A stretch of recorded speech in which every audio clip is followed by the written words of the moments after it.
नमस्कार। आप सबका स्वागत है। उम्मीद करता हूँ आप सब अच्छे होंगे। लास्ट पार्ट में हमने बेसिक थ्योरी पढ़ा था।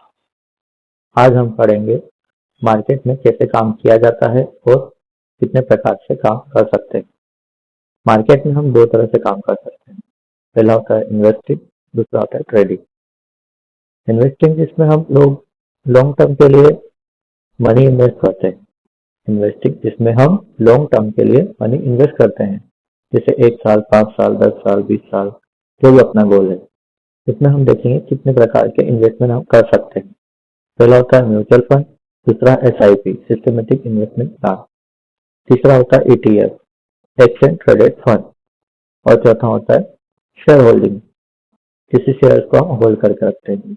ये सब मेन है। इसके अलावा और भी कुछ तरीके हैं जिसमें हम इन्वेस्ट कर सकते हैं। हम ट्रेडिंग की बात करें तो दो टाइप से होती है ट्रेडिंग। एक होता है स्विंग ट्रेडिंग, दूसरा होता है इंट्राडे ट्रेडिंग। ये हम आगे वाले वीडियो में कवर करेंगे। आज हम कवर करेंगे इन्वेस्टमेंट के बारे में। तो चलिए हम इन्वेस्टमेंट का पहला जो पार्ट है म्यूचुअल फंड, उसके बारे में जानते हैं। म्यूचुअल फंड क्या होते हैं? म्यूचुअल फंड को चलाती है AMC asset management company. AMC में एक टीम होती है जिसमें एक्सपीरियंस मैनेजर्स होते हैं, एनालिसिस्ट होते हैं, जो फंड्स को किन किन कंपनियों में लगाना है, कितना लगाना है, ये सब सारी बातें वो डिसाइड करते हैं। AMC में बड़ी बड़ी कंपनीज जैसे SBI हो गई है, ICICI, कोटक, और भी बहुत सारी कंपनियां होती है जो AMC चलाते हैं। और ये सब हमसे एक फीस चार्ज करते हैं जो 0% से 2% तक हो सकती है। ये अलग अलग परसेंटेज बेस पे अपना काम करते हैं। मैंने आपको बताया था पिछले वीडियो में स्टॉक के IPO के बारे में, कि जैसे जो भी नया स्टॉक आता है वो IPO लॉन्च करता है, म्यूचुअल पब्लिक ऑफरिंग। वैसे ही म्यूचुअल फंड जब नया आता है तो NFO होता है, न्यू फंड ऑफर। कोई भी न्यू फंड लॉन्च होता है तो उसे NFO कहा जाता है। ये सब नॉलेज के लिए बता रहा हूँ। NFO में इन्वेस्टमेंट इतना अच्छा रिजल्ट नहीं माना गया है। अब हम बात करते हैं कि म्यूचुअल फंड के कितने टाइप्स होते हैं। इसमें मेनली 3 टाइप होते हैं, इक्विटी, डेट और हाइब्रिड। इसके अलावा भी होते हैं। सबसे पहले हम समझते हैं इक्विटी को। इसमें हम कई सारे स्टॉक एक साथ इन्वेस्ट करना चाहते हैं तो आप इक्विटी म्यूचुअल फंड को सिलेक्ट कर सकते हैं। इक्विटी म्यूचुअल फंड में भी अलग अलग टाइप होते हैं। पहला होता है लार्ज कैप फंड, वो कंपनी जिनका मार्केट कैप बड़ा होता है। सिंपल भाषा में कहें तो देश की सबसे बड़ी टॉप 100 कंपनीज। इसमें लो रिस्क लो प्रॉफिट कह सकते हैं, जिसमें जितना बड़ा प्रॉफिट उतना ही बड़ा रिस्क, और जिसमें जितना कम रिस्क उतना कम प्रॉफिट। पर कई बार लो रिस्क में भी अच्छे प्रॉफिट देखने को मिल जाते हैं। मिड कैप फंड की बात करें, दूसरा है mid cap fund. Mid cap fund जिनका मार्केट कैप लार्ज कैप से कम होता है। उसके बाद आता है small cap. Small cap, large cap और मिड कैप से भी मार्केट कैप इसका कम होता है, मतलब स्मॉल कंपनीज जो अभी ग्रो कर रही है। इन तीनों में अंतर की बात करें तो एग्जाम्पल से समझते हैं। लार्ज कैप एक हाथी की तरह काम करता है, धीरे धीरे चलता रहता है। मिड कैप ऊंट जैसा है जो हाथी से तेज चलता है, मतलब आपको लार्ज कैप से अच्छे रिटर्न दे सकता है। स्मॉल कैप की बात करें तो घोड़े जैसा, लेकिन इसमें ऐसा है कि कुछ गधे भी निकल जाते हैं। मतलब आपको अपनी रिसर्च करना है किन कंपनीज में आपको पैसा करना है जो ग्रोइंग है, आपको काफी अच्छे रिजल्ट दे सकती है वो। इसके अलावा देखते हैं मल्टी कैप फंड। ये जो है लार्ज, मिड, स्मॉल तीनों में अपना पैसा इन्वेस्ट करते हैं परसेंटेज बेस पे। ये आपको बताते हैं कि कितना परसेंट किन फंड्स में डाला जाएगा। फ्लेक्सी कैप, फ्लेक्सी कैप में भी सेम यही होता है। लार्ज कैप, मिड कैप और स्मॉल कैप में पैसा इन्वेस्ट किया जाता है, लेकिन इसमें परसेंटेज फिक्स नहीं होता है कि किसमें कितना इन्वेस्टमेंट किया जाएगा। इसमें मार्केट के मूवमेंट पर डिपेंड करता है कि कब कहाँ कितना पैसा डालना है। अब आ जाते हैं अगले म्यूचुअल फंड पर, डेब्ट फंड। डेब्ट फंड ऐसे म्यूचुअल फंड है जो निश्चित आय में निवेश करता है, जैसे कॉर्पोरेट, सरकारी बॉन्ड, कॉर्पोरेट डेट, सिक्योरिटीज और मुद्रा बाजार। इन सब के अलावा और भी हैं। डेट फंड आय और बॉन्ड फंड, आई फंड और बॉन्ड फंड के नाम से भी जानते हैं। अगला आता है हाइब्रिड फंड। हाइब्रिड फंड वो होते हैं जो इक्विटी और डेट फंड से मिल के बने हैं। मतलब हाइब्रिड फंड अपना इन्वेस्टमेंट इक्विटी और डेट दोनों तरह से करता है। इन सब के अलावा इंडेक्स फंड भी होते हैं। ये वो फंड होते हैं जिनमें आप डायरेक्ट टॉप कंपनीज में इन्वेस्ट कर सकते हैं, जैसे निफ्टी 50 जो कि NSE की टॉप 50 कंपनी से मिलकर बना इंडेक्स। इसके अलावा होता है कमोडिटी। कमोडिटी फंड होते हैं जिनमें डिजिटल गोल्ड में इन्वेस्ट किया जाता है। ये तो बात हो गई लॉन्ग टर्म इन्वेस्टमेंट, जैसे 5 साल, 10 साल, 20 साल के लिए। अब अगर किसी को लॉगिन पीरियड से पहले अगर पैसा निकालना है तो उसे एग्जिट लोड चार्ज लगता है। लॉगिन पीरियड मतलब अगर आपने सिलेक्ट किया है 5 साल कि मुझे 5 साल के लिए पैसा इन्वेस्ट करना है, लेकिन आपको जरूरत हो तो आप 1 साल के पहले ही निकाल लेते हो, तो आपको उसमें एग्जिट चार्ज लग जाता है, जिसको जिसको बोलते हैं एग्जिट चार्ज, एग्जिट लोड, जो कि अलग अलग कंपनी पर अलग अलग डिपेंड करता है। जो 0% भी हो सकता है और मिनिमम 4% तक भी हो सकता है। म्यूचुअल फंड इन्वेस्टमेंट की कुछ खास बातें बताता हूँ। इन्वेस्टमेंट आपको सबसे पहले टाइम डिसाइड करना होगा कि आप कितने समय के लिए आप इन्वेस्ट करना चाहते हैं। ये समय कम से कम 3 साल होना ही चाहिए एक अच्छे रिटर्न पाने के लिए। इन्वेस्टमेंट में जितना ज्यादा समय उतना अच्छा रिटर्न होता है, इसलिए लॉन्ग टर्म में रिस्क भी बड़ा ले सकते हैं जिससे अच्छे रिटर्न आपको मिल सके। आपके पास 3 साल या 5 साल का टाइम है तो आप मिड कैप और स्मॉल कैप में इन्वेस्ट कर सकते हैं। अगर आप 5 साल से ज्यादा टाइम दे रहे हैं तो आप मल्टी कैप और फ्लेक्सी कैप में इन्वेस्ट कर सकते हैं।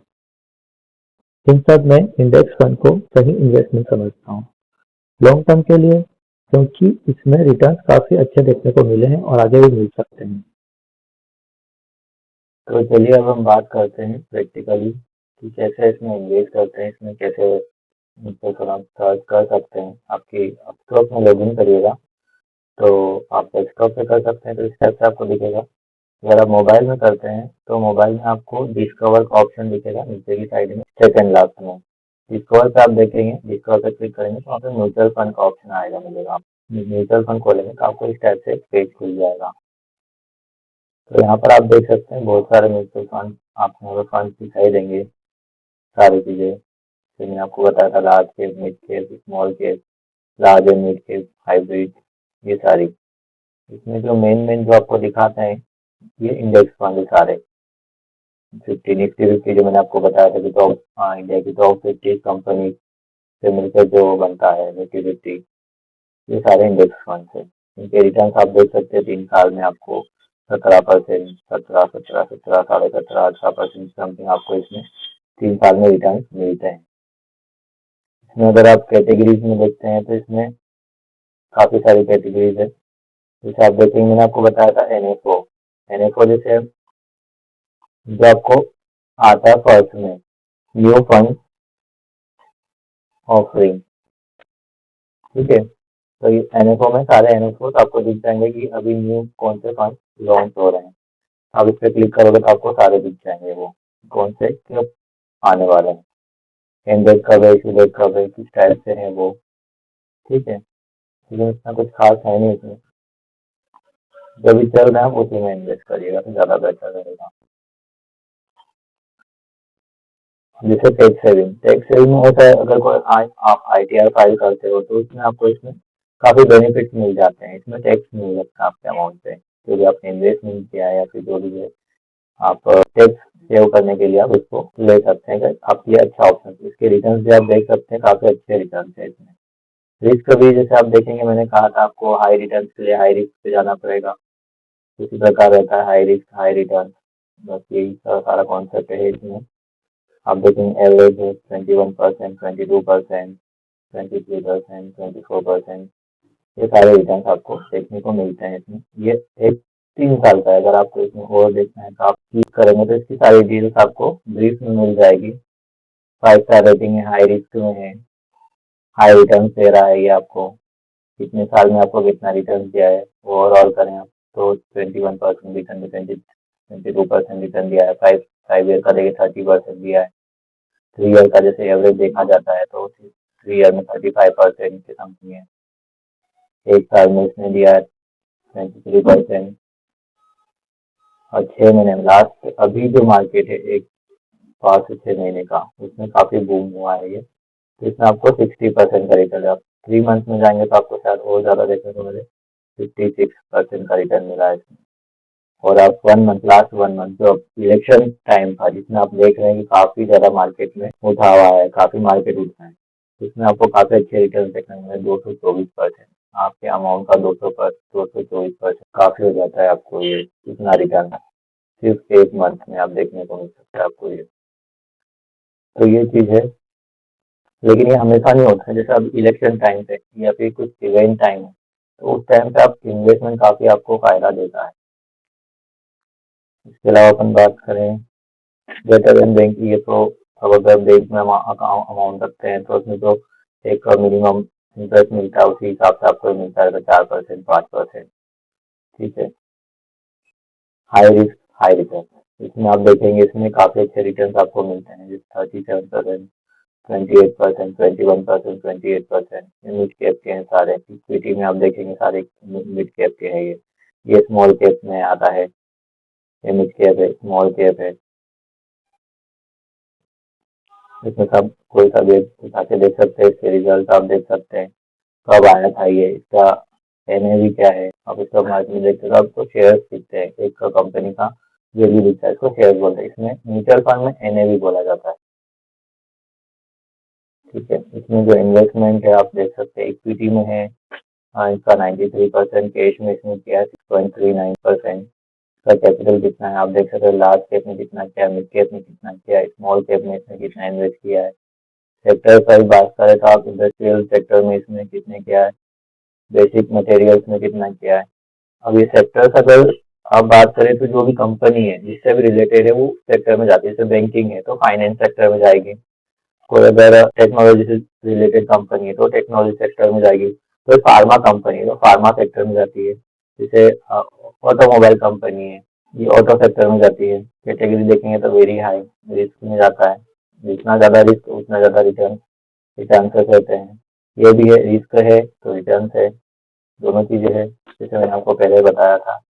तो आप इसमें अपने हिसाब से आप कर सकते हो, अपनी रिसर्च करो, इसमें देखो समझो किसके क्या रिटर्न है, कंपनी की इसमें कितना हुआ है। जैसे एक मैंने आपको बताया कमोडिटी, जो डिजिटल गोल्ड में इन्वेस्ट करता है। डिजिटल गोल्ड में आप देखेंगे कमोडिटी से आप गोल्ड खरीद सकते हो, उसके रिटर्न भी आप देखोगे तो एक एवरेज रिटर्न आपको 7-8%, 9% देखने को मिलते हैं। अगर आप लॉन्ग टर्म के लिए कर रहे तो आप इंडेक्स फंड में कर सकते हो, सबसे बेटर ऑप्शन है इंडेक्स फंड। निफ्टी 50 में आप कर सकते हो। अगर आप ग्लोबली करना चाहते हो तो आप ग्लोबल में जैसे आप यूएस में कर सकते हो, यूएस के मार्केट में कर सकते हो, नेस्डेक 100 आईटी कंपनीज आती है, टॉप 100 कंपनीज आती है नेस्डेक यूएस की जी। जैसे ये एनएसपी है 500, ये 500 कंपनीज है यूएस की, इंडेक्स फंड है ये भी, ब्लू चिप इक्विटी में कर सकते हैं। ये सारे यूएस मार्केट में आप कर सकते हैं। इसमें आप अपनी डिटेल्स देख लीजिए, जैसे इसमें कंपनी की डिटेल्स ले लीजिए, स्टॉक चेक कर लीजिए कहाँ पर इसका इन्वेस्टमेंट है, किन सेक्टर्स में इसमें इन्वेस्ट किया है, कितना इन्वेस्ट किया है, सारी चीज़ें। जैसे मैंने आपको बताया था इनके मैनेजर्स होता है, ये फंड जो मैनेज करते हैं इनका एक्सपीरियंस कितने साल का है, वो कितना फंड मैनेज कर रहे हैं, ये इनका फंड है, ये 1,60,000 करोड़ ये इतना फंड मैनेज कर रहे हैं। ये सारे फंड मैनेजर्स हैं जिनको काफ़ी अच्छा एक्सपीरियंस होता है, काफ़ी अच्छा नॉलेज होता है कि कब कहाँ कैसे इन्वेस्ट करना होता है। ठीक है, बीकम करोड़पति मतलब काफ़ी अच्छे रिटर्न देने वाले जो है वो टॉप के बता रहे हैं चार जो है। ये सारे निफ्टी 50 बताएंगे आपको, क्योंकि इसमें सबसे अच्छे रिटर्न निफ्टी 50 और अच्छे रिटर्न देता ही है हमेशा। आप इंडिया की टॉप 50 कंपनीज में इन्वेस्ट कर रहे हैं तो आपका पैसा कहीं नहीं जाना है, हमेशा बढ़ता ही रहेगा। अगर कोई कंपनी बाहर हो रही है तो नई जो कंपनी ऐड होगी आपका पैसा उसमें इन्वेस्ट होता जाएगा नेक्स्ट। ये सारी चीज़ें हैं इसमें। और इसमें आपको इन्वेस्ट कैसे करना है, कोई भी आप फंड सेलेक्ट करते हैं उसकी डिटेल्स लेते हैं। डिटेल्स देखने के बाद में आपको यहाँ पे ऑप्शन दिखेगा one time buy SIP। One time buy में आप लमसम पे कर सकते हैं, आपको कितना पे करना है आपके ऊपर है। आप अमाउंट डालिए, रिव्यू करके ऑर्डर प्लेस कर दीजिए, आपका ऑर्डर प्लेस हो जाएगा, वो आपको आपके पोर्टफोलियो होल्डिंग में दिखते रहेगा। SIP सबसे अच्छा तरीका मेरे हिसाब से देखा जाए तो SIP है कि आप मंथली आप इन्वेस्ट करते जाओ। अगर आप पास ज़्यादा अमाउंट नहीं है, आप मंथली कितना कर सकते हो, आप 1,000 रुपये से स्टार्ट कर सकते हो, 500 से स्टार्ट कर सकते हो, 10,000, 1 लाख, जो भी आपके पास है आप मंथली स्टार्ट कर सकते हो। डेट हर महीने किस डेट को आपका अमाउंट इसमें ऑटो डेबिट होगा। तो आप जब भी आप चाहते हैं कि मेरा 10 तारीख को ऑटो डेबिट हो जाए अमाउंट, या 5 तारीख को, 1 तारीख को, 15 तारीख को, जब भी आपको ठीक लगे आप उस तारीख को स्टार्ट कर दीजिए, डेट सेलेक्ट करिए और आप आगे बढ़िए। यहाँ पे इसमें लॉकिंग पीरियड आप देख लीजिए, जिससे मैंने बताया था लॉकिंग पीरियड अलग अलग का अलग अलग रहता है, इसमें 0 है, तो उसमें आपको आप कभी भी पैसा निकाल सकते हो। इसमें कोई भी टाइम पीरियड या फिर टाइम की बाउंडेशन नहीं है कि आपको इतने टाइम रखना पड़ेगा, ऐसा कुछ नहीं। आप इसमें सिंपली कंटिन्यू करिए। इसमें आपका अमाउंट सिलेक्ट करिए, मिनिमम 500 रुपये रहता है, 500 से 1000, 1500, जो भी आप रखना चाहते हैं। आपके पास जो भी अमाउंट है आप इन्वेस्ट कर सकते हैं। अमाउंट डाल के हर महीने आपका जो भी आप अमाउंट सिलेक्ट करेंगे वो हर महीने आपके जब डेट सिलेक्ट करेंगे उस डेट को आपका अमाउंट ऑटोमेटिकली डेबिट हो जाएगा, आपके अकाउंट से कट जाएगा और इन्वेस्ट हो जाएगा। यहाँ पे आप कैसे कर लीजिए कि किस तारीख को आपको लेना है, कितना आपका पेमेंट है, और यहाँ पे सिंपली ऑर्डर प्लेस करेंगे तो आपको पेमेंट का ऑप्शन आएगा, आप पेमेंट कर दीजिए और वो डन हो जाएगा।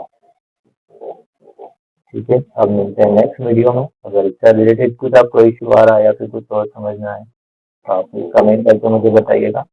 Thank you. जय हिंद।